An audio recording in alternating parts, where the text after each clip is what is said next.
అని రావాలి.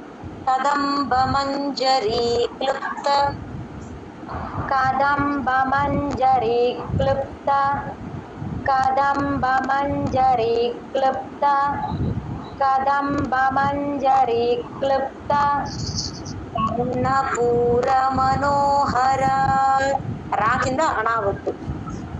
కర్ణపూర మనోహర, కర్ణపూర మనోహర, కర్ణపూర మనోహర, తాటంకయుగళీభూత, తాటంకయుగళీభూత, తాటంకయుగళీభూత, తాటంకయుగళీభూత, తపనోడుపమండల. మండల అన్నప్పుడు నా సౌండ్ రావాలి ఆ సున్నాకి అనుస్వారానికి అక్కడ. తపనోడుపమండల, తపనోడుపమండల, తపనోడుపమండల. రెండే నామాలు ఈ శ్లోకం కూడా.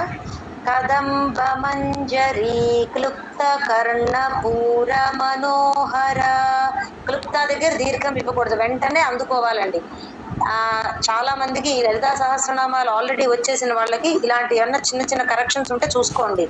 అందుకే 1కి 10 సార్లు చెప్తున్నాను, మనం పారాయణ చేసినప్పుడు కరెక్ట్ గా పారాయణ చేయాలి.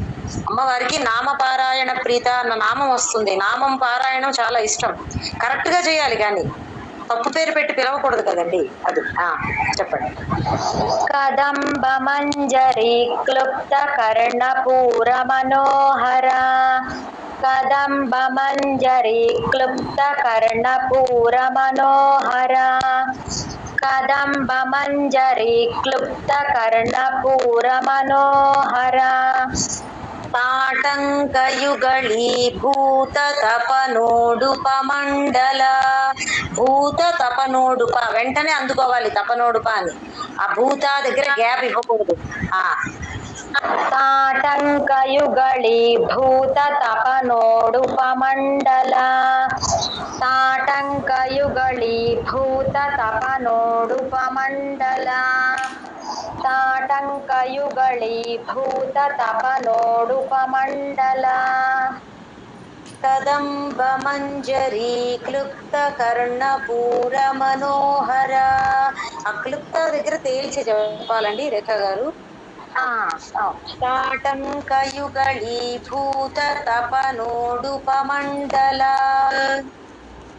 కదంబ మంజరీ క్లుప్త కర్ణపూర మనోహర, తాటంకయుగళీభూత తపనోడుపమండల, కదంబ మంజరీ క్లుప్త కర్ణపూర మనోహర, తాటంకయుగళీభూత తపనోడుపమండల, కదంబ మంజరీ క్లుప్త కర్ణపూర మనోహర, తాటంకయుగళీభూత తపనోడుపమండల, కదంబ మంజరీ క్లుప్త కర్ణపూర మనోహర, తాటంకయుగళీభూత తపనోడుపమండల, కదంబ మంజరీ క్లుప్త కర్ణపూర మనోహర, తాటంకయుగళీభూత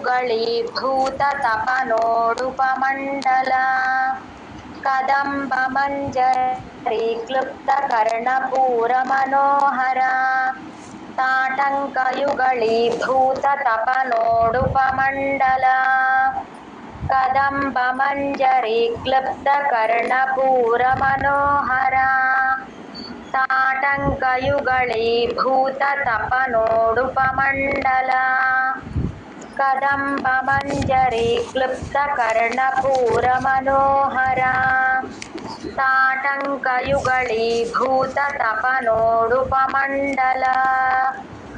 జై గురుదత్త. పద్మరాగశిలాదర్శ, పద్మరాగశిలాదర్శ, పద్మరాగశిలాదర్శ, పద్మరాగశిలాదర్శ, పరిభావికపూలభూః, భూహు అని వస్తుంది. परिभाविकपोलभूः परिभाविकपोलभूः परिभाविकपोलभूः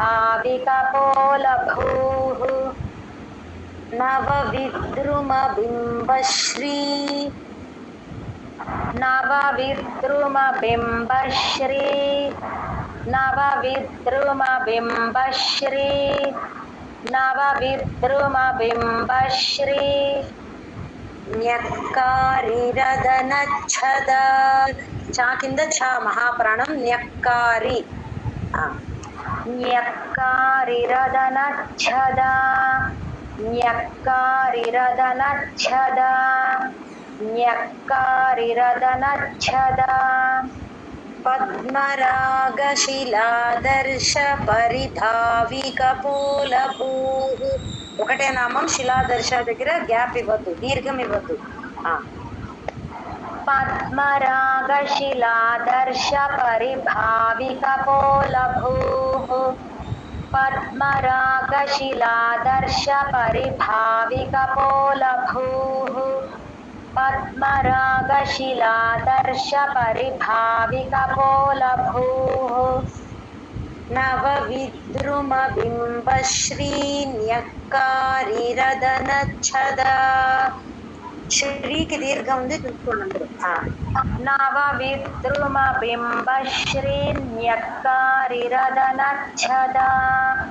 నవవిద్రుమబింబశ్రీ న్యక్కారిరదనచ్ఛద నవవిద్రుమబింబశ్రీ న్యక్కారి అలాగే నవవిద్రుమబింబశ్రీ న్యక్కారిరదనచ్ఛద నవవిద్రుమబింబశ్రీ న్యక్కారిరదనచ్ఛద నవవిద్రుమ మూడు సార్లు అయిపోయింది. పద్మరాగశిలాదర్శ పరిభావికపోలభూః నవవిద్రుమబింబశ్రీ న్యక్కారిరదనచ్ఛద రెండే నామాలు ఈ శ్లోకం కూడా. పద్మరాగశిలాదర్శ పరిభావికపోలభూః నవవిద్రుమబింబశ్రీ న్యక్కారిరదనచ్ఛద పద్మరాగశిలాదర్శ పరిభావికపోలభూః నవవిద్రుమబింబశ్రీ న్యక్కారిరదనచ్ఛద